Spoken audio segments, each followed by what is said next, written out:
Greetings, lovely souls, and a warm welcome back to another installment of Dose of Inspirational Light.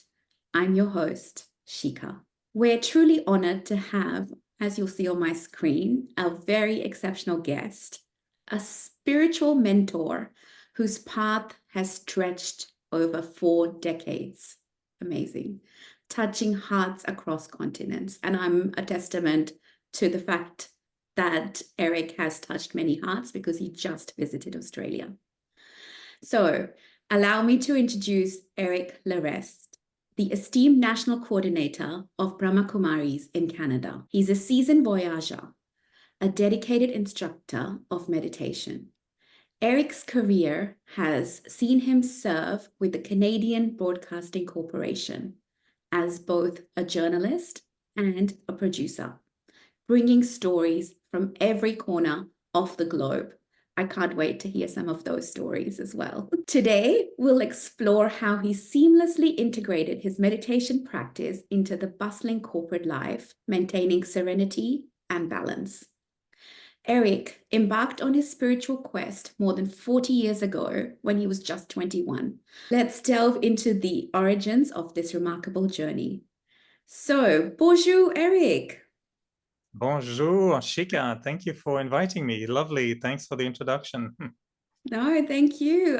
It's an amazing introduction, and what an accolade to all the things that you've been up to over the last 4 decades.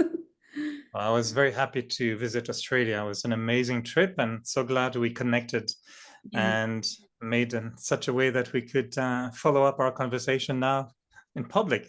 Yes. Yes, there's a lot of youngsters in Australia that have been mesmerized by you, and they can't wait for this particular interview. So I've been every Sunday going to the meditation center, and I've been inundated with requests saying, when are we hearing Eric next? They mesmerized me. I was really, touched so deeply with this group of young adults. And so I think it's connection of hearts. Sometimes that is, we can't explain. It just happened, and it just burst like a firework of love. So that's what happened. Yes, it's a pity I'm not part of that young category, but it's good that I got to get a glimpse of you as well a little bit. So in the heart, you're still in a young category. The heart is still young. Thank you, Eric. Okay, so let's start knowing a little bit about you. So tell the audiences who don't know you, who is Eric truly? Well, this is a complex story. Eric is, of course, it's I like to say sometimes it's the character that I'm playing, in this body. And I have a nice journey because my parents, are from 2 different continents. So my mother is from Quebec in Canada, and my dad is from France. So they married, had children. So I was in France for a while, but then they unfortunately didn't get along anymore. So my mom brought us to Canada, my 2 sisters and I. So we lived here for a while. Then unfortunately, my mom passed away. I was 14. Then my dad came and, invited us to go back to France. So I went back to France from 14 to 21. And at 21 years old, I just, didn't feel that my place was in France, although it's a beautiful country and so many good things in France. But I felt my roots, were already too deep in Canada. So I felt the need to come back to Montreal in Canada. And so I came back at the age of, early 21 years old. And so I came back and I thought I will, find my path. I was studying to be veterinarian at the time. I thought I would be helping, saving the whales, saving the animals, and working in a kind of a wildlife area. But the life took a complete different turn that I was not expecting. And before I knew, I was not at all a veterinarian, but I was a journalist. And suddenly I became a yogi. So I started to be fascinated by meditation, spirituality.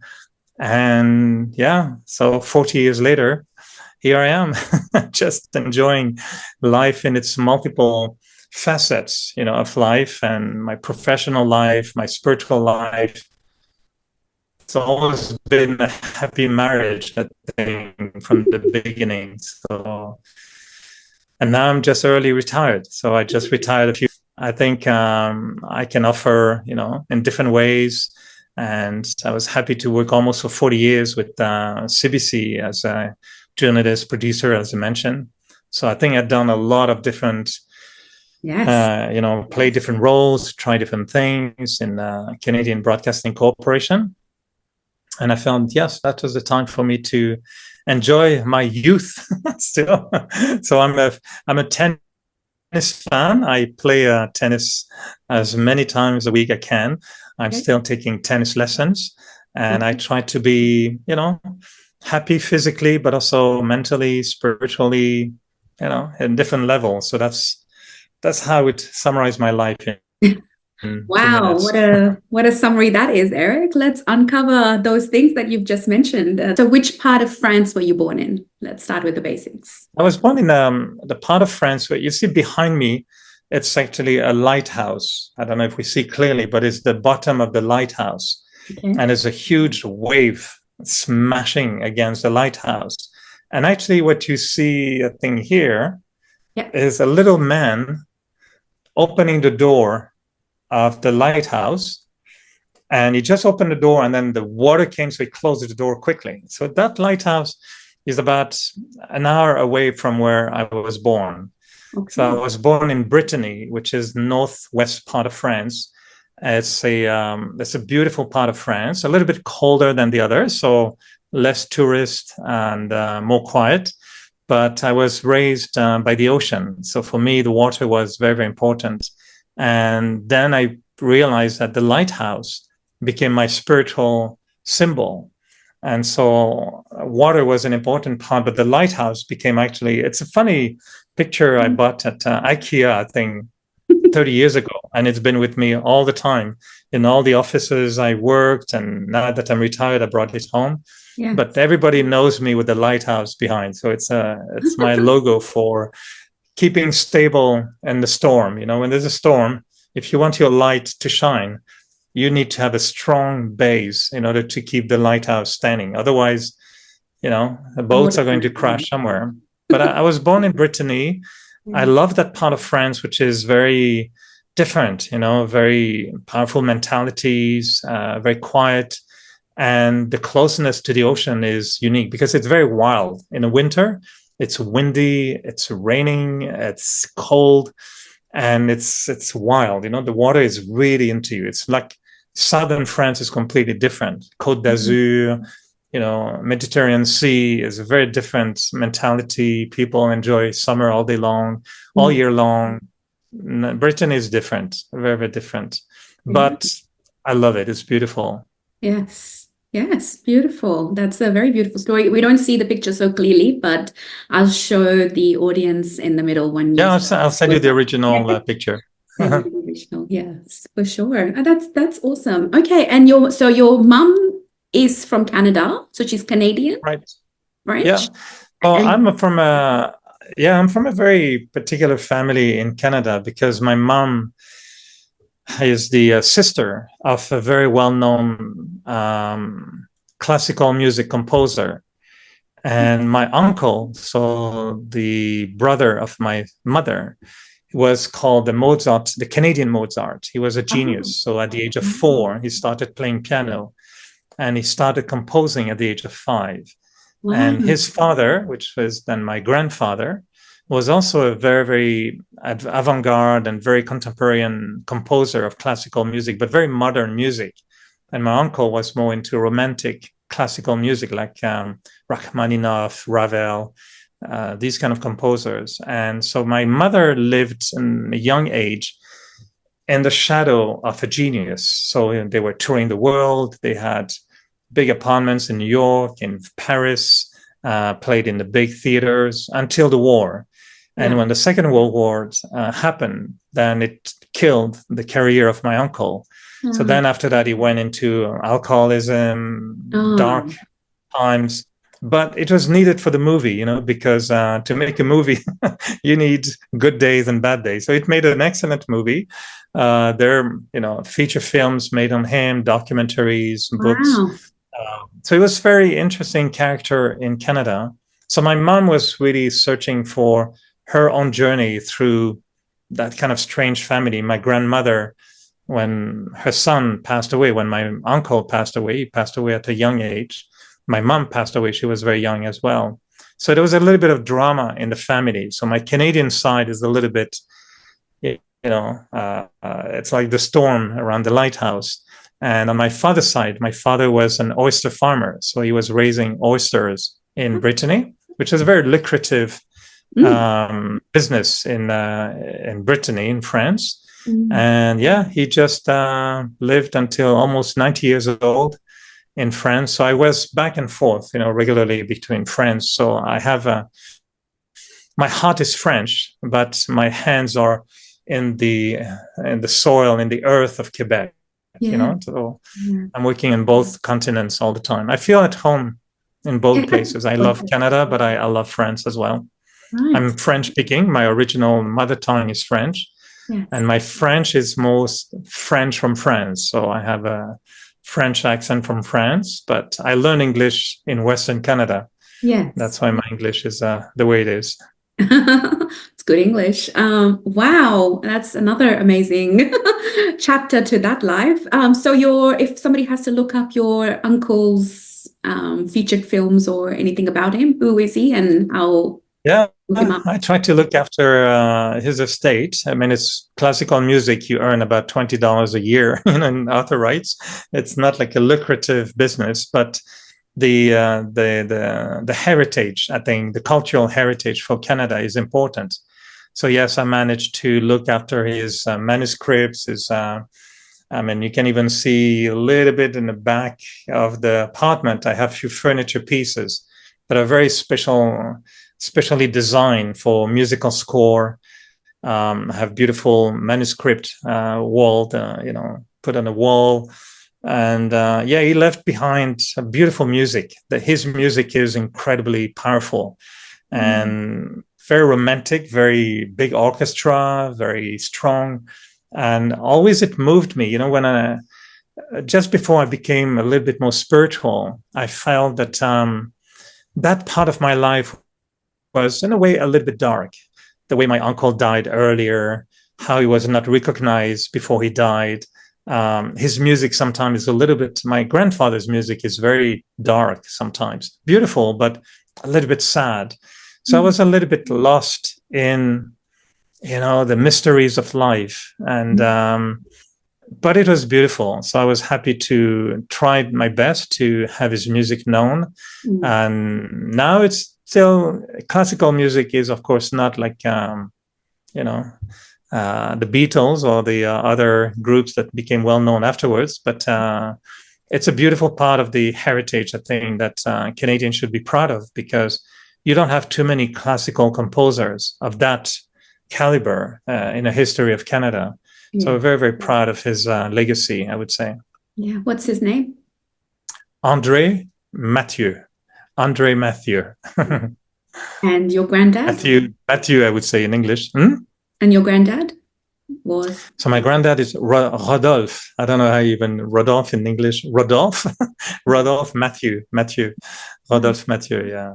Nice. Yeah, I can send you some pictures and sure the audience would like to connect to that. Yeah, that's amazing. Do you play any instrument, or do you have those musical genes from your? Well, I have his piano. And I have the proof that genius cannot be transmitted with the genes.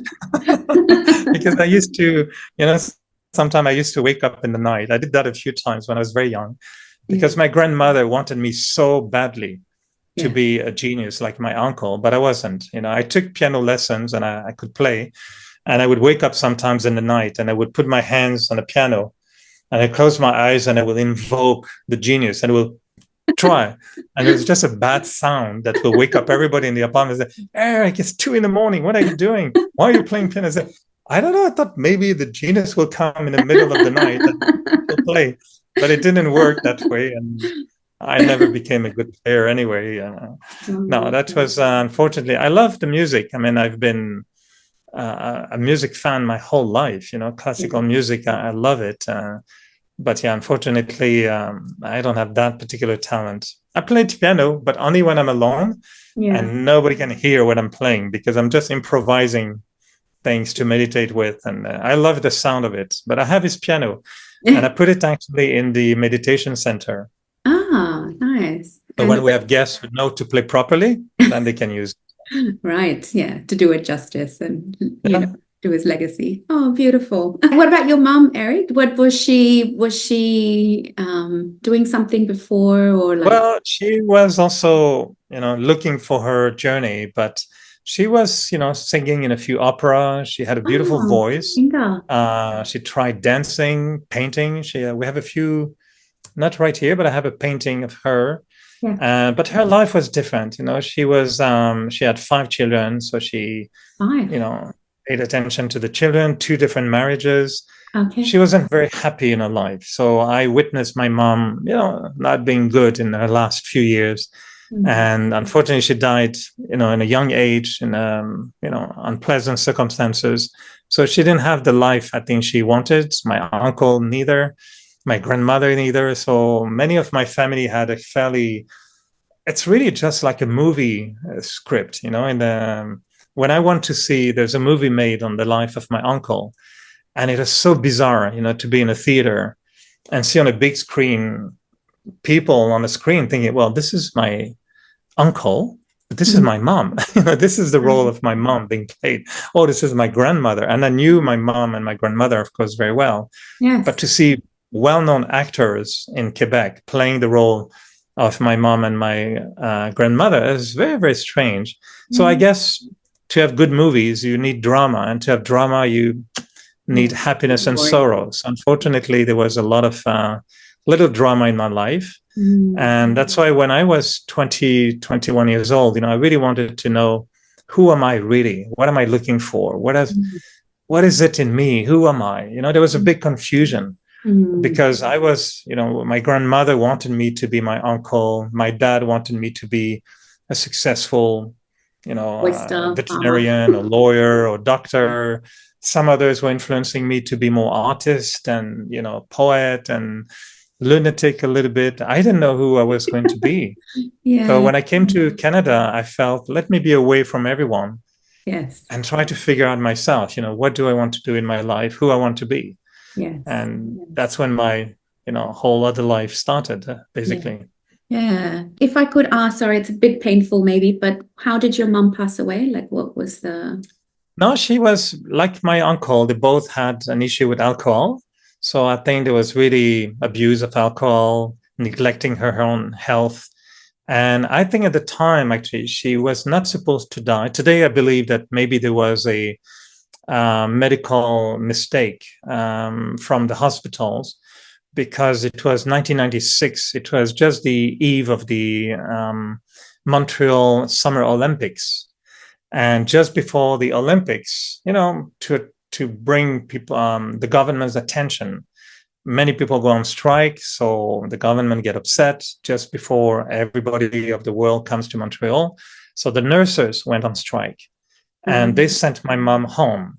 And that was, I think, today, when I think of it as a journalist, I would definitely feel very suspicious about it, because she went home, but she got an internal, hemorrhagia, a bleeding, in a bleeding and at home, which was not supposed to happen. And because of that, by the time she went back to the hospital, it was too late. The damage was done. So I believe there was, probably a medical mistake, and that strike, they just sent everybody home that they thought could manage, but it was obviously not the case. So yeah, that was part of it took me a long time, to deal with it. I was 14 years old. So that was not a good time to lose your mom. And, at the time I was very religious. I was like many kids, I was very good Catholic.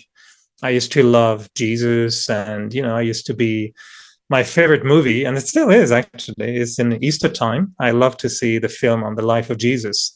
And I always felt, when I was younger, I almost had long hair because I wanted to look like him. And I thought, that Jesus was a very, I don't know, I like the character. I like what he represented. I like the movie on his life. And I used to enjoy, actually, not every Sunday, but most Sundays I will enjoy going to church. I would be singing in a choir with my sisters. We were a little bit the favorites of some of the priests and the people running the choir. Yeah. So I was very often the soloist. I would sing the midnight song. At midnight, I would be Silent Night. I think. Silent one Night. of the song like this. I would be singing that in the front, and the choir would be in the back.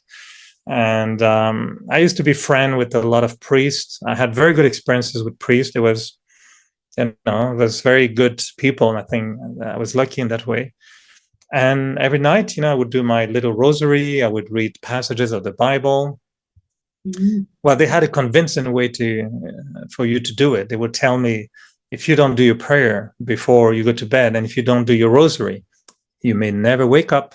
So that would be an incentive to do it. And I would sometimes wake up in the middle of the night thinking, did I do my prayer? Maybe I didn't. Maybe I do it again. Otherwise, I may never wake up again. Oh, no. So I used to be fairly, faithful, I would say, and I would love many things, and I would understand. Even at 14, I would understand the message of Jesus. And I was already at 14 very engaged mentally, reacting to the world. I would see wars and environmental disasters, and I would be very, very concerned about the situation of the world. And so when my mother passed away, the second I understood that she passed away, my first thought was to God, to say, for you, this is over. I quit. I hate you. And I really felt betrayed, and I really, really felt he betrayed me. And I said, after all I did, why would he do that to me? Because in Christianity, God decides who lives and who doesn't. And everything happens according to God's will. And I think it's same with many religions. God gives life and God takes it away. So I was very, very, very upset, when that happened. And I remember such a strong thought. The second I understood, my aunt woke me up in a very rude way, and then I was grumpy, and she said, well, if you knew what happened to your mom, you wouldn't react like that. That's how she told me your mom died. So, I really became very, very against God. I went to see the priest. That was my teacher, my piano teacher. And I asked him, I had prepared my line very, very strongly. And I asked him, and I thought I would give it a last chance, asking the priest, so why my mother passed away? And I was hoping he would not tell me what I knew he would tell me. I was just hoping he would tell me something more brilliant. But I was hoping he would not tell me what he told me, which is, well, God decides, what can you do, and God called your mom. And I knew she couldn't be with him, because according to Christianity, she was divorced. She was a sinner. They can't tell me lies. I know what they believe. So I was prepared, and I told the priest, well, next time you talk to your God, tell him that in our world, we call him a serial killer. People who call people like this and kill people, we call them serial killer. Tell your God that this is how we call them here. And I said, tell your God that next time he should ask the children before stealing their mom if they're happy to be orphans, because that's not a good idea. So I was really upset. I was really, really upset at God. And after that, for 7 years, I never wanted to have anyone believing, in my life. So if I would get friendly with someone at school or university, I would quickly ask them, do you believe in God? Or are you religious? Do you go to church? And if they would tell me yes, I would not entertain a friendship with them. I was that anti-religious. Like, I didn't want to have anyone religious around me. And it lasted for 7 years, until one day at university, I asked someone, so, we were getting friendly. So I said, whoa, wait a minute. Do you believe in God? And he says, well, I'm Buddhist. And at that time in Brittany, in France, that very remote part of France, I think he was the only Buddhist probably in France at that time in Brittany. And I had no idea what Buddhism was all about. So I said, you're Buddhist. So do you believe in God, or what is that? And then my only preoccupation was, can I be friend with him or not? Because I don't know. He's a Catholic, no way, and other religions, no way, but Buddhist, I don't know. So I said, okay, let's be friends then. So we became friends. And actually, that was the way I started to open my head a little bit, not to religion, but at least to spirituality at the time. So talking about compassion, about spiritual life, about values, that was the beginning of my transformation. So I was getting ready for the next chapter of my life. Wow, Eric, that's quite a journey and a lot of things in your heart at the age of 14. It's not easy. Yeah, you have to handle that. And it took me a long time to be able to see a picture of my mom and not be overwhelmed, with emotion. And because she was an amazing person, just didn't have the life she wanted to have. And I think the life was taken away from her way too young, way too young. Yeah, yes. But do you believe has been watching over you like a guardian angel or in your lives? I don't know. I can tell you more about it later, but I think that the soul has to go on its own journey. Right. And, for a while, I know she was probably around, but I really felt much later that I needed also to give her permission to move on, and to go into another journey. I like the idea of reincarnation. I think it makes sense to me, but I know half the world believes in it, half doesn't believe. And to me, I don't know. The belief is just I always say my belief system is more like my, it's the scaffolding. It's the scaffolding of your life. And the belief system is just there to help you to build within the scaffolding a magnificent cathedral, a magnificent temple. So it doesn't matter what the belief is, but what is important is what am I building inside my belief. If I have belief systems and it makes me into a murderer, I would be I would question my belief system. If my belief system don't make me a good person, I don't know if I should maybe think about my belief system. So reincarnation is just a way to help giving meaning to certain things. And for me, the idea that my mom, as a soul, went into another life and now is living another life, it freed me. I felt, enjoy your life, go for it, enjoy. Hope it's better than the previous one. And I give her permission to go and not to hold on to that role, because I also wanted to be free. I don't want to be holding on to pain and negativity all the time. So I have great love for her. Yes. And I feel, for the time you were my mom, it was lovely. And now move on. You play your role, do something else. And when that vision became clear for me, the pain was gone. The letting go was there. And I could just feel, enjoy your journey, have a great time. And she's not my mom anymore. I really feel, no, she's playing the role of somebody else. So, I like this kind of idea. Either it's true or not, no one can prove it. But by thinking that way, I feel free. Yes. I don't feel pain anymore. And for me, that's what is important. Yes, yes. How old were your sisters when your mom passed away? So I had an older sister who was 1 year older, so she would be 15 at the time. And my young sister was 10 years old at the time. Oh, wow. So that was a little bit even younger than that. Yeah, I was 10 years old. So, and I think because the system realized there was a mistake made, and, we became 3 children alone in an apartment. Our grandmother was dying also at the same time in the hospital. Our grand aunt was not well, so no one was able to look after us. So we were kind of 3 of us alone in the apartment. And my dad found out about the death of his ex-wife weeks later. So for a few weeks, it was a little bit dramatic. Yes. So the doctor, and I suspect the doctor must have felt that this should not have happened. So he actually brought my sister with him at his place. And he started the paperwork to try to apply to be his adoptive parent.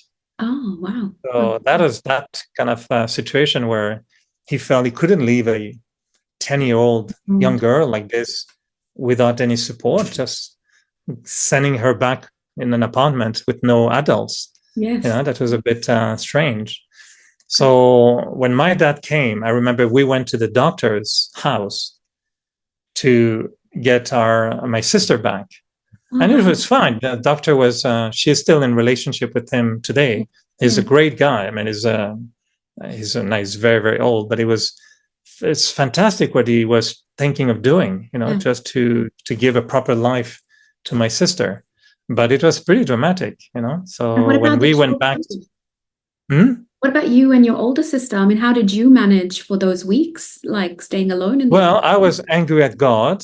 I found out later that she was also angry at God. And then we were concerned about how we're going to pay the rent, what are we going to do and how we're going to get food and who's going to cook. And at the same time, to be honest with you, at 14, I felt I wanted to show God, I would be a bad person. So I wanted to rebel.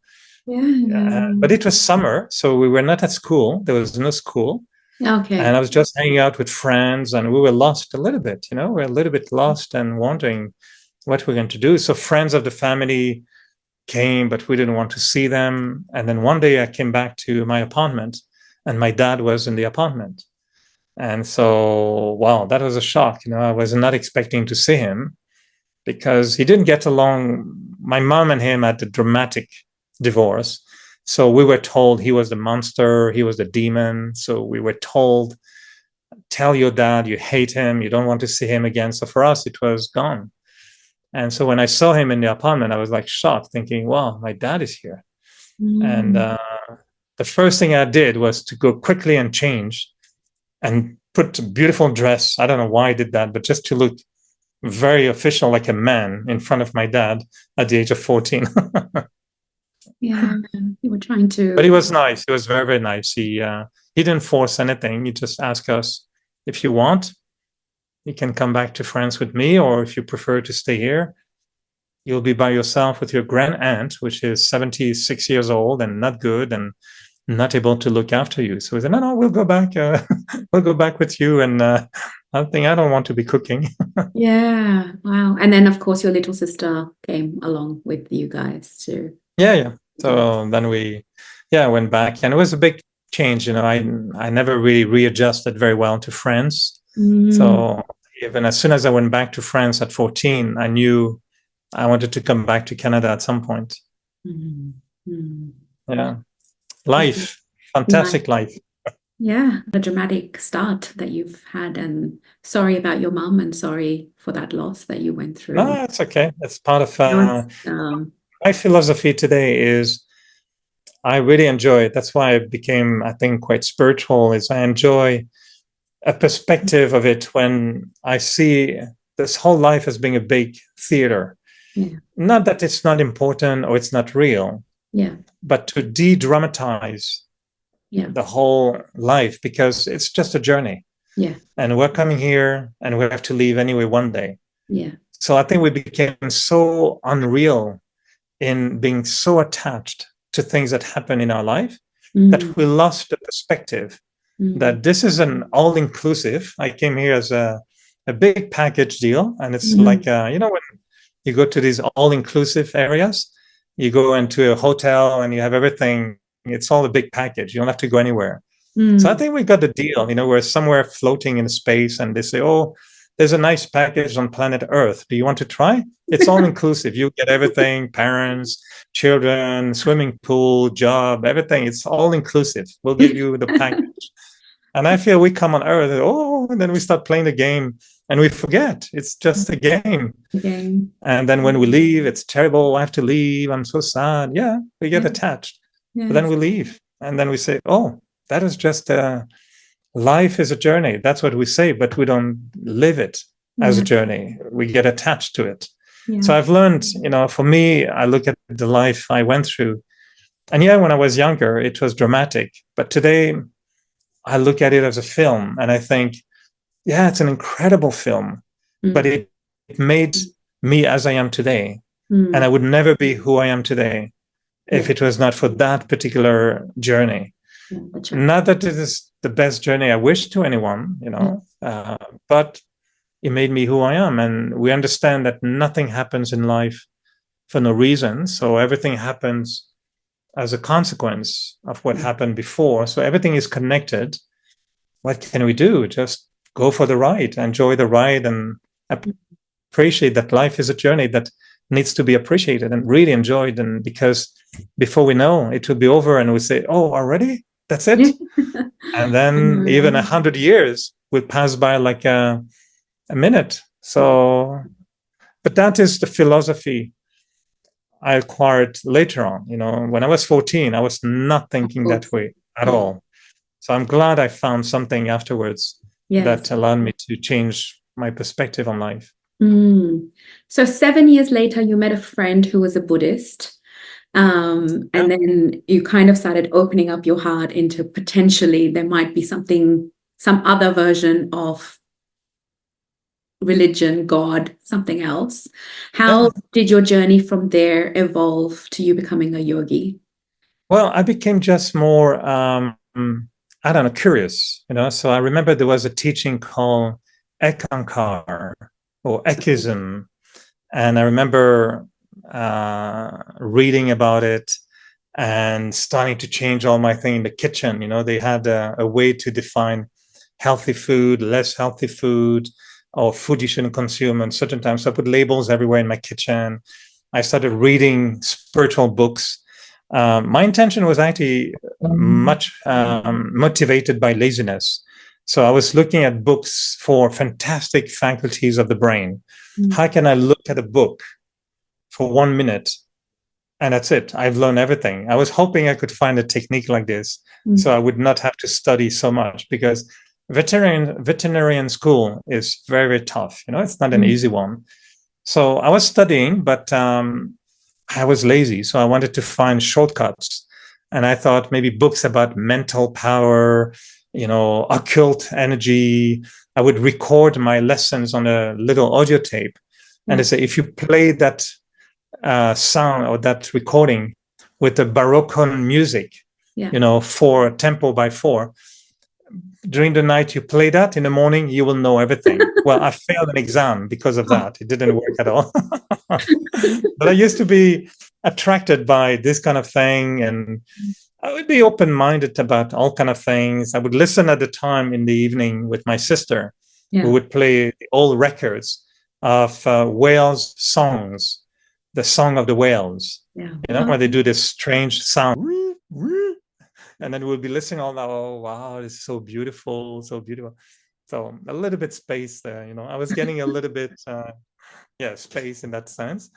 But I was open-minded. I was starting just to open. I was open-minded, but that was when I was in France. And at that time, the other part of me was reacting to French mentality. And I know France is as the country of love and baguettes and roses and the Tour Eiffel.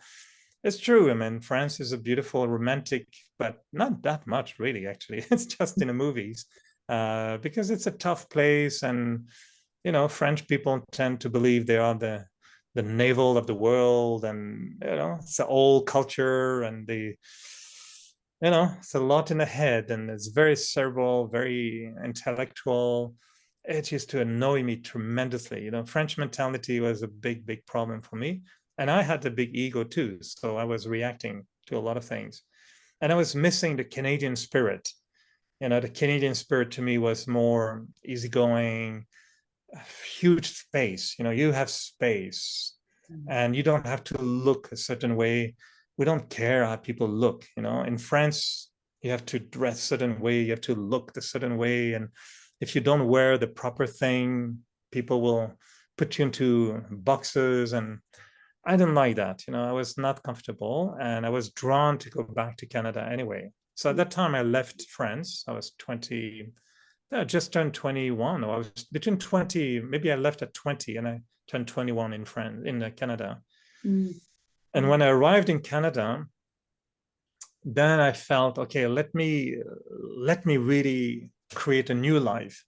And I had a friend, she was a friend of my sister. So we decided to go for a little, holiday by the St. Lawrence River. So we went to a whale watching, excursion. And again, I was reacting to the touristic aspect of it. We went on a boat. It was not a big boat, but fairly big sized boat. It was, I don't know, maybe 30 people on the boat. And there was a lot of white whales, there's belugas. And all the beluga was at the back of the boat. And everybody was pictures, pictures. And I felt, oh, I hate this. I hate this touristic thing. I made a mistake. I should have never been on that boat. So I was sulking and I went in the front of the boat away from everybody else, thinking, I hate this thing. So I went in the front of the boat and I was like that, on the front of the boat. And my friend came to me and says, what are you again grumpy about? Like you wanted to see the whales. Here are the whales. Yeah. Mr. is not happy. You're never happy. You're always grumpy. And what will make you happy? I said, I don't know. I don't like tourist thing. I don't like this stupid postcard thing. I don't know. So anyway, we're arguing a little bit. And right at the time, this huge blue whale came from under the boat. Like you are like this, and the whale is like that. Yeah. So she could have sneezed or cough, and the boat will have gone like this. She was gigantic, it's like a train. It looks like a big train. It's a blue whale, mature blue whale. This is the biggest, animal on the planet. And it came from under the boat. And out of nowhere, suddenly, and it came out of the water, turned around, stopped, and opened the eye, and he was looking at me. Oh. And it was just like 3 meters away, it was just right there by the boat, like very, very, very close. Yeah. And the whale looked at me right in the eyes.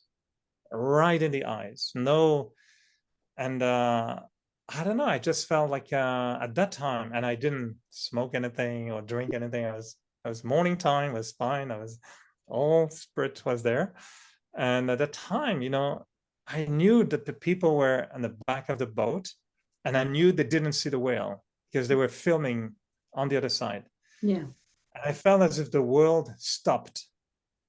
I really felt as if the world stopped, as if everybody was frozen, and I was the only one not frozen, like you have fantasy and dreams like that. And I went into the eye of the whale. I really felt as if I was, I don't know, disappearing in the eye of the whale, as if I could see the cosmos, the galaxies, the universe, the stars. It was very bizarre. I was like, whoa, what happened? I was having a kind of vision of the galaxy, the stars. And then I felt a strong, strong thought in my head saying that, Eric, the voice was saying almost like the whole beauty of the world, the perfection of the world that you feel so badly has been destroyed and is being destroyed. That perfect world, don't worry. The DNA of that perfection is right here in the whale, and it's safe. No one can ever destroy it. So don't be angry anymore. Stop being angry. The world, the DNA is safe. They may destroy the world, but the DNA is safe. So don't get so angry anymore. And that was it. And then I went back, I saw the whale, and the whale almost closed the eye, saying, I have to go. Yeah. And then started diving in the water, and it was like a train passing. And then I saw all the people rushing. Oh, the whale, with their camera. But at that time, I was fine. I was so peaceful. You and the whale. I was completely silent. And I felt, wow, what was that? And my friend turned around and she said to me, she looked at you. Yes. Like she being a whale. She said, the whale looked at you, not at her. I said, yeah, I know. She looked at me. And the eye of the whale is unique. It's very different. It's very intelligent. It's not like an eye. You can tell, like if you watch the eye of a dog, yes. They're feeling, they're happy, they're whatever. There's emotion in the eye of the dog. Yeah. Whale has an eye that has so much depth in it that is quite disturbing to see that eye close like this. It was so close. And when the whale went away, I couldn't speak for 3 days. I almost didn't speak. I told my friend, I'm sorry, but I want to be in silence. And she said, "What's wrong with you? It was just a whale." I said, "No, it was not just a whale. I was smoking at the time, cigarette a lot, and I could never stop from a young age. I never touched a cigarette after seeing the whale. Never. It just went like, no, no cigarette. I don't want to talk, and I want to change my life." And at that time, I had the thought, I want to be pure. And I told my friend, I said, "I think I want to be pure." And she said, "What are you talking about? You want to be a priest or what?" I said, "I don't know. I don't even know where that thought comes from, but I want to be pure." So I wanted to have a clean life, a good life. So I said, I'm going to change my life. Yes. Wow. That was when I met the whale. Totally. And then I remembered the Buddhist and the thoughts about spirituality. So I thought, maybe I'll do some yoga. Yes. I'll wake up early in the morning. I'll go to bed early in the morning. I'll change my diet. It just came in my head, that I want to change my life. So I started to search for yoga. And that's where I found Raja Yoga, because it was the only one free. There was all the other ones were quite expensive, but this one was free. So I thought, okay, that's the only one I can afford in my budget anyway. So, and I remember finding that little pamphlet in a health food store. It was very powerful, and I saw that little paper, very non-professional, like written in, typewriter. Who am I? Who am I? And when I was reading it, I felt drawn, to I don't know, I could feel the same energy actually as I felt when meeting the whale. I could feel the same power, and I felt a lot of light, and I felt very, very inspired. And so I walked home thinking, what am I holding in my hand is precious. And I remember by that time it was winter, so it was a few months after I arrived in Canada. And I remember arriving home in my apartment, same apartment that I lived in 7 years before. I went back to the same apartment. Your mom's apartment. Yeah. So I went into that apartment, and then right away I called the meditation center. Right. And I was thinking, well, what is this? I want to know what it's all about. So I called the center. And so a woman picked up the phone, and I thought she probably was the secretary or the assistant, somebody. And she picked up the phone, and very broken French. And she said, yes. And I said, I want to know what it's all about. She said, yeah, you can come, but the center is closed right now. And I was very, very French and very arrogant. So I told her, lady, the center is not closed. You're picking up the phone, means you're answering it. At the time, there was no working from home. The phone was in the center. She was there. Yes. I'm coming. Okay. See you later. Bye. And I hang up on her. And I thought, don't give her a chance. She's there. I'm going right now. I didn't want to wait 1 minute. Yes. So I went straight to the center. And so when I arrived there, she was, it was a bit strange because she was in a Chinese body, yes. Okay. Wearing an Indian sari. And when she opened the door, I was walking up the stairs, and she opened the door, and she was burning a lot of incense. Okay. So when she opened the door, there was smoke that came up. And she was this sari Chinese woman speaking very bad French. And I thought, Whoopalai, this is way too spooky for me. This is not, I'm not prepared for that. I'm not prepared for that. Yeah. And so I got a bit scared. I thought, what is this thing? Which planet she's from? And for me, I was coming to a place where I thought would be kind of an ashram, with a big oak desk, with wealthy columns and statues of gods and goddesses and Buddha and I don't know what. And she would be the receptionist saying, the master will be with you in a moment. Please, come and wait. Nothing. The apartment was very small. There was no furniture, nothing. And I got spooked, I thought, this is scary. What is she doing here? Yeah. So my immediate reaction was, let's just go away, just go back home quickly. Yeah. But I forced myself into the center. So I thought at least I should be polite and walk in. Yeah. But then she invited me to be in.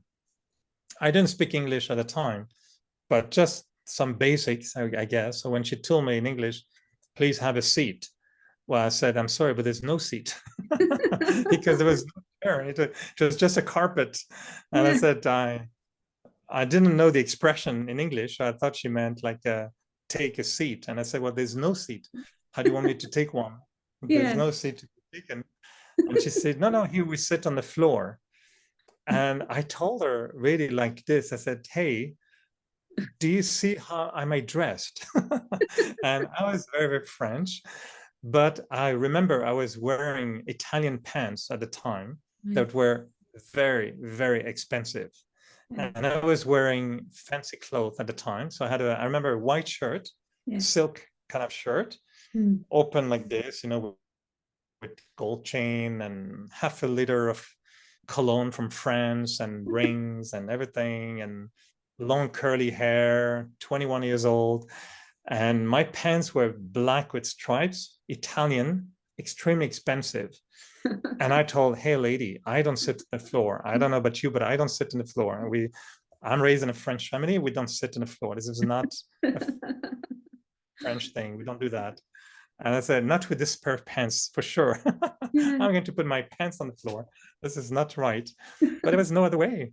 So she insisted. She said, well, this is, if you want to learn to meditate, you'll have to sit on the floor. And I said, okay. So I sat on the floor, but really not happy about it. And yeah, so then she gave me the course, the meditation course. And then I realized, wow, as soon as she started giving me some information, I felt again the same energy as the whale. I felt that's the energy I'm looking for. And at some point I had an experience in meditation that was so powerful. I saw like this, when I saw the whale was like the sky with the stars and the galaxy. And when I meditated, one of the first time I sat in meditation, I started to see this golden red light, with all the points of light and a beautiful star in that light. And I felt it's not so much what I saw, but what I felt. And I felt a peace that was so powerful that I immediately had the thought, that's what I want. That's exactly what I want. And that was the silence I was trying to get after seeing the whale. When I said for 3 days I couldn't speak. And when I went into that experience of silence in meditation, I said, that's the silence I'm looking for. That's what I want. So I had incredible experiences, but I didn't agree with a lot of the philosophy. So I used to argue with her. I used to be very, very arrogant. So I used to tell her things like, lady, there are very good universities. Why don't you just go and get proper education? Who put you this stupid thing in your head? I mean, this is bad. You should really get a brainwash or something. I mean, this is, I didn't believe, this reincarnation, karma. I thought, where do you get that from? What's the proof of it? I was studying Darwin theory. I was still trying to pursue my veterinarian degree. So I was studying biology and the Darwin theory, and we come from apes. We were monkeys, and then we were finally becoming this higher thing. And she said, no, it's the opposite. We were high beings, and if we continue, we're going to become monkeys. I said, are you out of your mind to believe something like this? Have you not heard of Darwin? Don't you know anything about science? I was very, very arrogant, and I used to argue with her in a very bad way. So she deserved a gold medal for her patience and to tolerate me. Every day I left the center, I think she was thinking, I hope he doesn't come back this one. I really hope he doesn't come for his next lesson. That was her. I always came back, I always came back, and you don't get rid of me like this. I always came back, and I took what they call the meditation course, then the Raja Yoga course, the philosophy of Raja Yoga. And it really changed my life. This is where, I don't know, suddenly everything made sense. The whale and, the whole journey, suddenly everything made sense. And even before I went to the center, just to prepare myself, that's where I met, I was going to, like you asked me how I was doing, for my spiritual, what I was doing. Well, I used to believe that if you go to see, someone told me, if you go to see the sunset, and you see 21 sunsets on a row, then you will leave the body in the best way possible, and you will go and merge with the light. I thought, this is good. I want that. So I started to go to, and I swear, this is really what happened. So I would go to see the sunset every night. Okay. But then one day there was rain. Ah, so you didn't see the sunset. I didn't know, I didn't ask the person, if If there's you rain, do I start from scratch again, or do I pass one and I keep accumulating? So I was a bit confused. How many? It's going to be a long time. 21 on a row might take my whole life. Maybe that's a trick so that you never die. So anyway, one day I was a bit grumpy. I was again. I was not. I was very French. I was grumpy on the hill of the. It's called the Mount Royal in Montreal. Okay. And I was watching the sunset, and then somebody came, and I was the light in the eyes. So I didn't see who was there, and I thought the person was honestly was, trying to cruise me, or I don't know, do something. Yeah. And I was so abrupt, that I was fairly not vulgar, but very abrupt, and I in French, you tell there's an expression in French, which is very bad, and it's you send them farting in the roses. Gosh. A very strange expression. Just send them, go and do your things on the roses. It's a French expression to say, go away. So it was a little bit rude. And I just, told the person, just get lost, get lost. And then I was meditating. I thought, Eric, why are you so, rude with someone you don't even know? This is bad. You shouldn't be like that. But, 20, 21 years old. Yeah. And after the sunset was almost over, and I was walking on the trail, Yeah. and I realized that there was somebody from a distance, beautiful, meditating. Right. And I thought, oh, that's interesting. I didn't know meditation at the time. So I walked by and I realized, oh, I think that's the guy. That's the guy I went ask him to fart in the roses. So, and I thought, oh, I should apologize. I mean, this is not, it's not me, I'm not, I used to be a good boy. So I went to him saying, hey, listen, I'm sorry. I don't know why I was rude. But when I started talking to him, he turned around and I saw his face. And honestly, he looked like the Little Prince. In the French book, there's a story. He was blonde. His hair was like the wheat, like in the Little Prince. He's blonde and his eyes were blue, but I've never saw blue like that. It was just mesmerizing feature. And I thought, oh, what a striking feature. Yes. And I started apologizing, saying, I'm sorry, I was very rude and I should not have talked to you like this. And he said, it's okay. You probably are not in a good day. And I wanted to ask you if you would mind if I were to sit next to you, because I wanted to meditate also there. And I said, oh, I'm sorry, I thought you had a different thing in mind. Yeah. And so we ended up talking a little bit. And before I knew, I realized he was such a fascinating person. Mm-hmm. And, so I told him, if you want to see me, I'm planning to die by coming here every night and see 21 sunsets. So by the time I see 21, if you want to meet me, I'm here every night trying to die peacefully. And say, what? And I said, yeah, that's what I'm doing. So he came back. One day I was still trying to die and never figured out how many sunsets I need to see, because it was raining all the time anyway. So we became good friends, and he told me that he was with the Hare Krishna. Right. And I said, what is that? Hare Krishna at the time. So since I already had the Buddhist, I thought, well, now what are we into? Hinduism. Oh, this is another thing now. And I said, I don't know about God, but what about your Krishna? And we used to call him, so I don't think of him as God. I used to call him your little blue boy, because I thought it is so weird, to have, how can you have a blue skin? What's wrong with him? What, how you turn blue? I don't know. So to me, it was not serious, that kind of thing, so it was not like God. It was more like stories. I understood it was stories. So we used to talk about the blue boy. Yeah. And he was very thoroughly studying the Bhagavad Gita. So he made me read the Gita, and I really liked it. Okay. Except one thing is when Krishna was saying, remember me alone. And he used to say, why should I remember you alone, little blue boy? You're nutty, you're stealing butter and you're doing silly things. Why should I remember you alone? That part didn't sound right to me. Right. But I liked the Mahabharata in general. the episode of the Gita, his discourse to Arjuna. To me, that was fascinating. Yes. I would go to the exhibition of the Hare Krishna, Yes. but I would not get too close to those who were shaved because I was very attached to my hair. At the time, I had a lot of hair, very, very dark, very curly, and very beautiful. Right. And I thought, I don't want to be like these guys. I'm not going to shave. You're not going to take a hair out of me for sure. So I'm not going to get too close to you. I don't want that hairstyle, no doubt. And my friend had beautiful blonde hair. So I thought I'd be like you. Yeah. I'll keep my hair. Yeah. But I'm going to become a priest of the Hare Krishna. And I'm not going to go on the street dancing with your little bells. I'm not going to do that. Yeah. But I used to like the picture of Vishnu lying on the bed of Cobra on the ocean of milk. So I was fascinated, but I didn't quite understand everything. Yes. And so at the time I thought, Krishna loves me and I love Krishna, is great.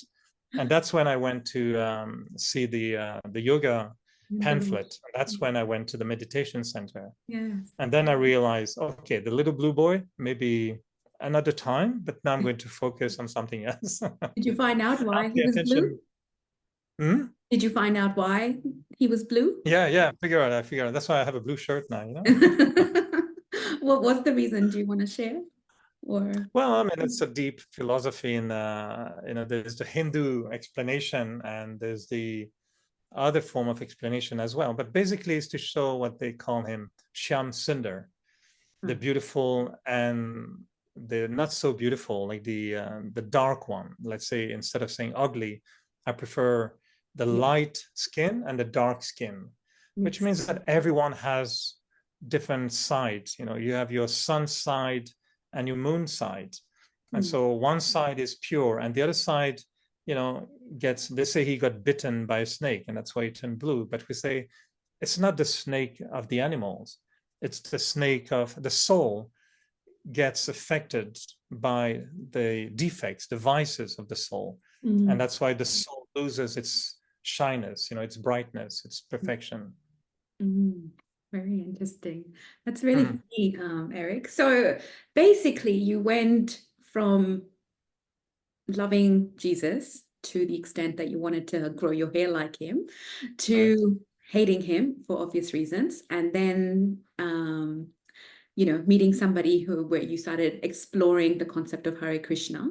And then a pamphlet arrived, and it was just a feeling. And it was from Brahma Kumaris, where you studied Raj Yoga. So let's delve into that. I mean, you argued a lot with this person who was teaching you Raj Yoga. Are you still friends with her, by the way? She's still around?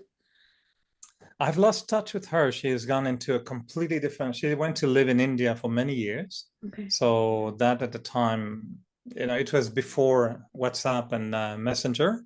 Yeah. So we completely lost touch at the time. It was in the 80s, right? It's a long time ago. So at that time, it was a bit more difficult to keep in touch unless, you write by mail and wait for it to come. And in India, the address is Mr. Such and Such, behind the post station, 3rd Street on the left, where there's a pink pole. That's where you send your letter to. And then I said, well, okay, well, good luck if my letter reaches there. Yeah. So what is it that just at the time? Now they have street addresses, but at the time, it was the first time I went on India, and I landed at the airport, I said, can I have a map of Delhi? Yes. And the person laughed and I said, well, we don't have a map of Delhi. I mean, it's so many streets don't have even names. I say, well, how do you go around? Yeah. So you may find maps somewhere, but it's not clear. And I said, what is this weird? So I lost touch with her at the time. And same with the friend from the Hare Krishna. I went away for many years in Western Canada. Yeah. And at the time, again, there was no cell phone. So after a while, if you lose the address once, after that, it's very difficult to find them again. Yeah. I have to do some searching on Facebook and try to remember the face. Yeah. So Eric, what is it? So you were arguing Darwin theory, coming back to that original story, you were arguing Darwin theory with her. And you said, this is not something that I resonate with. What happened that changed your mind for you to go back again? Well, the experience, just the feelings, because the head, accepted a few ideas, but not everything. And the good thing about, I think, the teachings in the Brahma Kumaris is to say, well, this is like a buffet. You don't have to eat everything right away. Just take what you need now. Yes. And when you're ready for something else, you take something else. So go gradually. And we Yeah, I say like it's the that. same. If you want to be a doctor, Yes, don't go to university right away. You have to do kindergarten, of course. primary, secondary school, then you can go to university. So spiritually speaking, it's a little bit the same thing. There are certain concepts, you can't grasp them right away. It takes time, takes experience. So initially, we tend to react to some ideas, Yeah. but with time, they start to make sense because you don't read it on the superficial level. You start to see the deeper meaning of it. Mm. So my reaction initially was very much intellectual. It was just an argument, intellectual argument. But spirituality is not about intellect only. It's also something that these are paradoxes. There are many aspects of spirituality that are paradoxes. Destiny versus free will. Karma versus, I can do whatever I want. I have free will, but there's also karma philosophy. How do you compose with all it? It takes time to figure it out.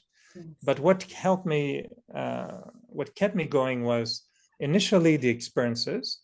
But I was very lucky because after a few, I can't remember if it was a few weeks, but maybe 2 or 3 months, but not much more than that. Yeah. It was just a few months at the most. I was in Montreal and very, very new to Brahma Kumaris. I mean, I was still exploring everything. Yes. But then the head of the Brahma Kumaris, her name at the time was Dadi Prakashmani.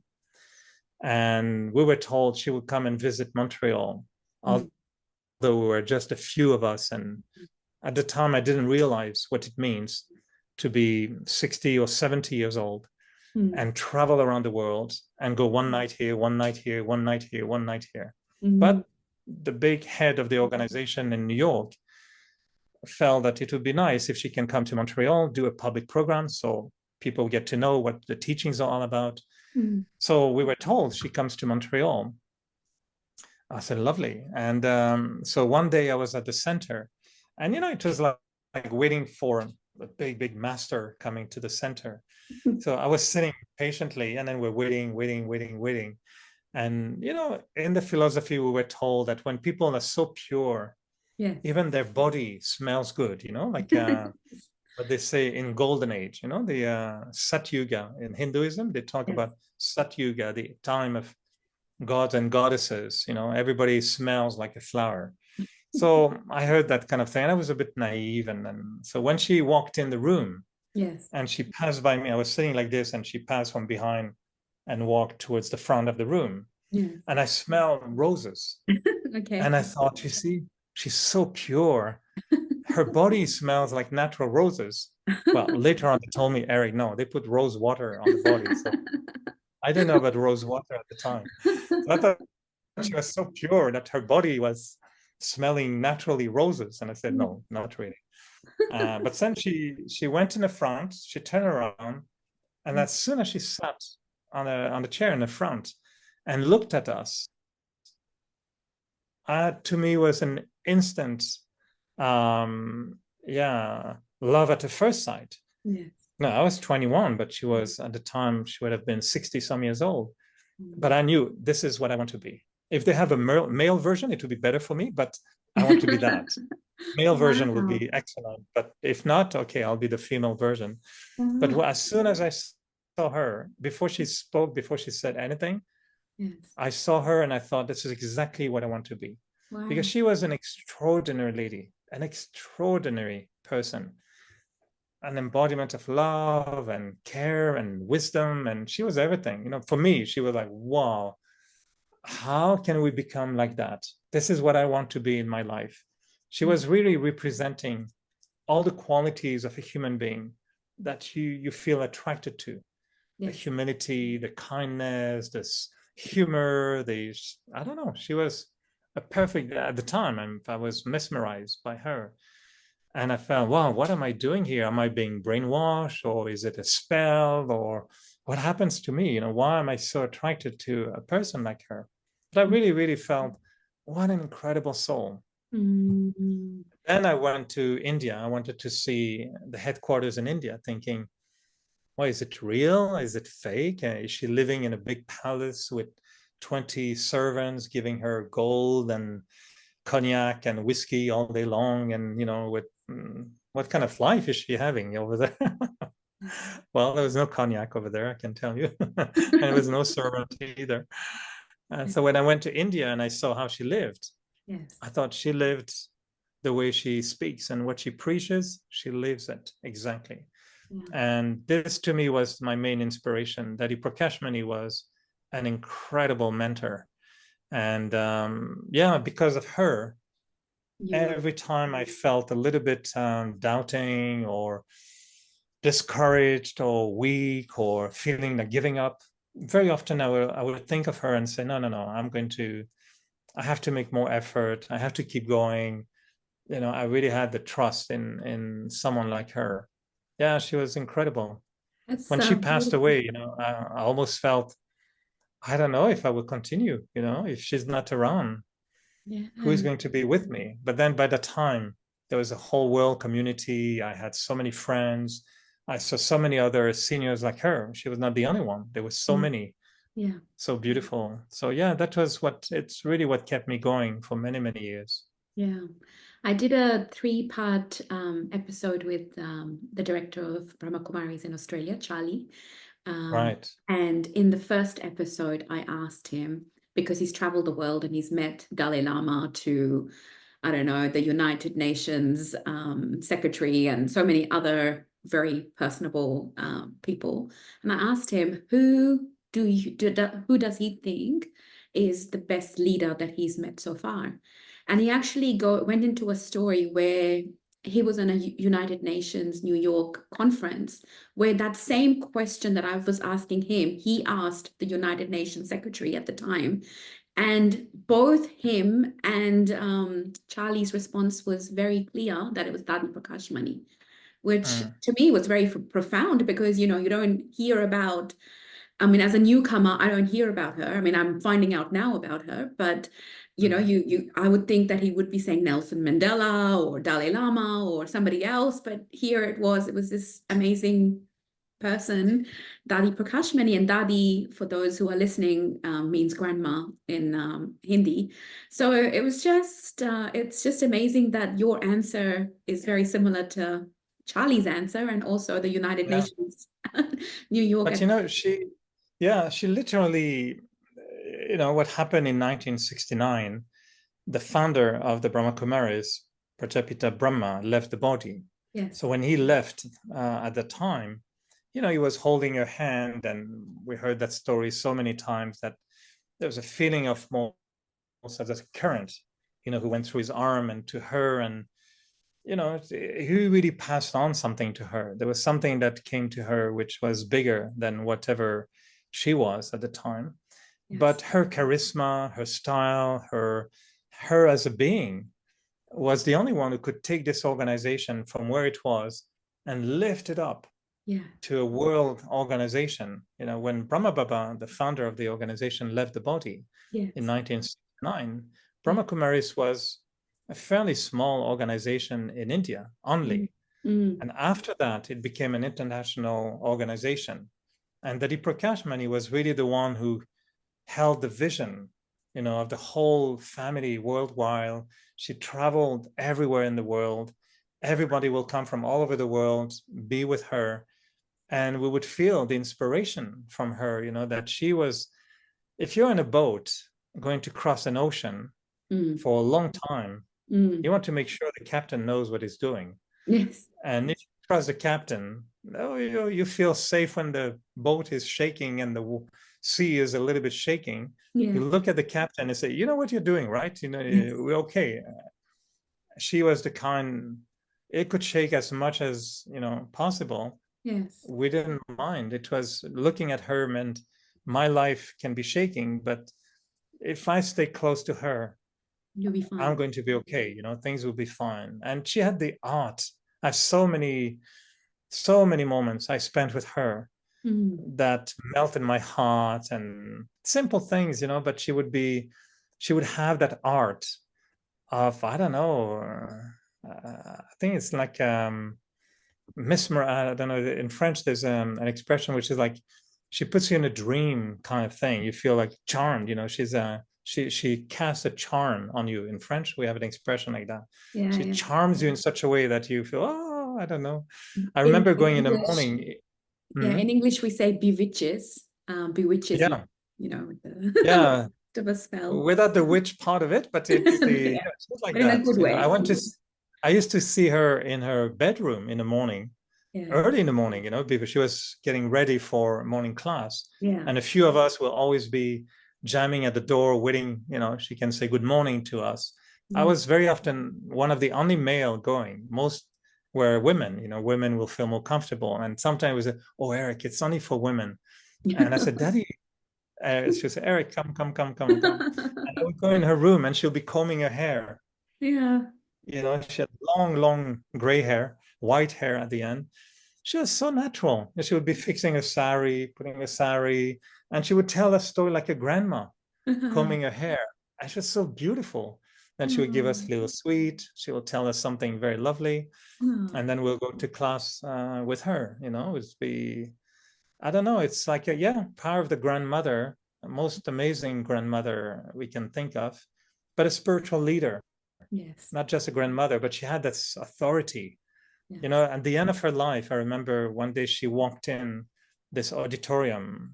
We call it Shantivan, the complex, and the auditorium is a diamond hall. It can host 20,000 people. Huge. It was packed. She was coming to the evening to give a class, which was really like a master class. Everybody was there. And instinctively, most of us were dressing up for the evening. It was strange. Like there was no rule. Yes. But I saw many were doing like me, putting my best kurta and then ironing and clean and had shower. And I said, wow, it's like we're going for a wedding or something or a big party but many were doing the same thing. Yes. So we went in that hall just because it was Dadi Prakashmani. And when she walked in, very discreetly from a side door, very discreetly, no drums, nothing. Yeah. But we all noticed. Yeah. And naturally, everybody started standing up. Naturally, 20,000 people stood up. Wow. And I thought, whoa, who has the power to do that? Yes. Big celebrities will come. Yes. The MC would say, please stand up to welcome. Yeah. Whatever. Yeah. Or it's the queen. The queen will you have protocol. You have to do something. Her, it was a heart when naturally responding. She's here. Wow. Everybody stood up. And her charisma, she was one of the rare one I've ever met who could move 20,000 people in just a few words. She would be in front, alone, that little tiny woman sitting in the front, 20,000 people. You'll have dead silence. She will make us laugh. She will make us cry. She will make us amazed. She was magical. She was really, really, really magical. And to me, she was the living example. She was the sample of what we were buying. It's like you go to Brahma Kumaris and they tell you, oh, you're going to have a good life, a pure life, a beautiful life. Well, here's a sample. It's called Dadi Prakashmani. Oh. Okay, I want that. Yeah. She was the best sample. Today we have Sister Shivani, who is an incredible woman. Yes. Young, and she's incredible, Sister Shivani. I've met her many times, and she's incredible. Life. I mean, she's the same on stage, off stage. She's an incredible person. Yeah, I hope I meet her. Dadi Prakashmani was Dadi Prakashmani. Sorry? I said I haven't met Dadi Prakashmani, and obviously it's too late for me, but I hope I do get to meet Sister Shivani, because that's who inspired me to, also understand a little bit more about the Brahma Kumaris, because if it wasn't for her, neither my mom or me would be walking through that door of she's magical too. She's really, really special. Yes. Yeah, it's amazing. So what is Sister Shivani like? Because you've met her, you just mentioned. So well, I'm not, I can't pretend I'm a friend. I just I was emceeing a few programs for her. Yes. And we had the chance to have a few meals together. Yes. So she's really, to me, like she's a real sister. Okay. You know, Dadi Prakash Mani was really like a senior, yeah, grandmother, older sister, maybe mother, more like a mother. I think she was not grandmother to me. She was more like a mother Yeah. than a grandmother. Right. And a spiritual mother, powerful spiritual mother. Sister Shivani is close, you know, she's very, very simple. Yeah. If you eat with her, she'll stand up and take your plate away and serve you something. Or she goes very like she doesn't like, you know, to be treated like a VVVIP. She doesn't like that at all. Yeah. She has no little how to say Ego. princess behavior, as I would say. Yeah. Zero of that. You know, she doesn't like anything special. She has simple shoes, simple socks. I saw she has simple sari. She has a very, very simple life. She Yeah. doesn't do makeup or anything like this. She's, you know, she's exactly what she says. Yes. But she's alert. She has an energy which is like no one I've seen before. Clean. To me, she appears to be such a pure soul. You know, like she has clean head. Yeah. She's not making effort to keep her head clean. Her head is clean. She's clear. She knows what she's talking about. There's nothing, you know, Wasteful. nothing funny in her. It's pure. It's just clean as it is.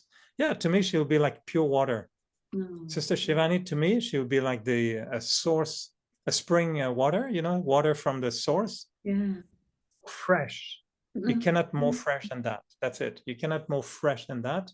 Yes. It's cold, it's fresh, it's perfect. And you say, wow, I want that.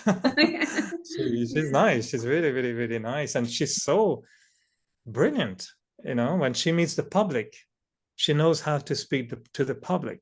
But when she meets us, you know, the old members of Brahma Kumaris, her level of classes are, whoa, you know, just over the roof. It's very, very powerful. And I think she's sharp. She's she understands the world. She understands politics. She understands culture. She's very strong in her self-esteem. Zero ego. I don't see ego in her at all. It's like she's very firm. She knows what she's doing. She has energy. She does this, but no ego at all. Yeah. And yeah, perfect balance between I know my space, you're welcome, but there's a space where not everybody can get in. You know, it's just she would have to preserve her own sacred space so she can be on the long term. That's how I see her. But again, I'm not a close friend at all. So, but I really, really, really enjoyed. She was incredibly inspiring when I met her. Every time I saw her, it was incredible. Yeah, that's awesome. So Eric, let's go back to your journey. You started the spiritual journey, you know, you saw the whale, then you suddenly became more spiritual, you went to Delhi. What was your family's reaction to all of this? Well, I think at the beginning they thought I lost my mind and I got brainwashed, you know, in a very cheap brainwash station. So my grandmother was funny, you know, my grandmother, I used to love her so much. She was an incredible woman. And she became like a saint to me. She was a little Prakash Mani Didi in a way, in her own way, you know, Christian. She was very, very, very strong Catholic, always lived next to the church. Her house was always next to the church. But beautiful religious person, not fanatical religious at all, like very open-minded, very, very open-minded. And so she sent me articles about gurus in India who are a little bit corrupt, you know, those who have so many cars and so many, you know, when they find afterwards that they are misusing money. So she sent me articles telling me, Eric, you know how much I love you. Be careful, right? If you go to India, be careful. She never said what you're doing is bad, but she said, be careful. So she would send me those articles, you know, showing, be careful with what's happening in India. And you know, but I did a mistake when I came into the Brahma Kumaris. I got so enthusiastic that I wrote to all of them. At the time, again, there was no social media. So I wrote letters and I recorded a little audio tape and I told them everything. You know, I told them the whole thing in one shot, the whole thing, you know. They just thought that's it. He He went totally crazy. He's totally brainwashed. He's crazy. My dad was a hunter. We used to eat a lot of meat. I became vegetarian. Like, for a French person, Yes. at the time, now it's getting a little bit more popular, but in the 80s, telling a French person that you are vegetarian was like an insult to their culture. Well, what's wrong with eating meat? Like, you're telling me I'm wrong. No, I'm just vegetarian. So we were like world apart. So the first time I went back to France after joining the Brahma Kumaris, it was winter, I remember, because it was March. I remember because my family is never in Brittany in March. My dad and some sisters, but they all go back to Paris, other places. So when I went there, my whole family was there. Cousins, my aunts, my uncles, all my sisters. And I thought, this is weird. They're never there. And then I didn't see it coming, I just arrived. Oh, you're here. Oh, you're here. Oh, everybody's coming for aperitif, for the drink in the evening. Yes. 5 o'clock, 6 o'clock in France, you have a drink, a glass of wine before meal. And we're in the living room, and it's not like 25 people there. And I thought, this is not normal. And suddenly I got it. And suddenly I told them, what happens now? Did you think I was crazy and I will come with my saffron robe with shaved head? And my younger cousin, he was much younger at the time, I was 22 or 23, who must have been 16. And he said, yes, exactly, Eric. Thank you. Yes, we believe you went nuts. So I told them, well, you all came here for expecting what? Expecting saving Eric. We have to save poor Eric. He's crazy. He went into Indian dangerous sect, And my young cousin was honest, and he said, yes, exactly. We thought it. And I said, well, you must be disappointed, right? He says, yeah, you look normal. And I said, well, I am normal. They said, no, you're not. What are you believing now? Because, imagine small Brittany. Yes. A very conservative Catholic place being exposed. When I told you I met a Buddhist, he was the only Buddhist in Brittany probably at the time. Imagine now hearing about the Blue Boy and about, the 1008 gods and goddesses and the Hindu thing. And that was too much for them. And Shiva and everything. No, they couldn't handle that. So they thought I lost my mind completely. And so I told them, so you're disappointed, right? And they say, well, we were concerned for you. That they kept telling me, we were concerned for you. We love you, Eric. And we thought you were gone into a dangerous sect. And so you all came to save me. So they all left very disappointed on that evening. Like, oh, there was no family show. They were expecting this is going to be a spicy evening because we have this crazy guy coming. We have to save. It's not saving. How do you call it? Pirate Ryan. I don't know this movie, war movie. No, that time was Private Ryan, or what was it? Yeah. So this was saving Eric. That was we have to save. So then I was a little bit fanatical. My food changed, so I came with my little kitchen.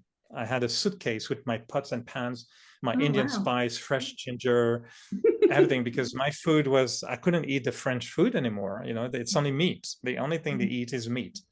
Vegetables is just a decoration, basically. So I couldn't eat their food, and the kitchen was just meat, and all the pots and pans were just filled with meat. So I thought, I can't eat that. So I had my little pan and my little, dish, and they thought, Eric, what's wrong with you? I broke the heart of my stepmom. She was like my mom, but the wife of my father, and she made my favorite dish, and I said, well, I can't eat it. I'm not going to eat it. And that broke her heart so badly. I realized later on I shouldn't have done that. I should have found another way to do it more nicely. But I was trying to do everything right, to do, no, I have to be pure. I have to be pure. And then I realized, it doesn't work that way. But I was young and made mistakes.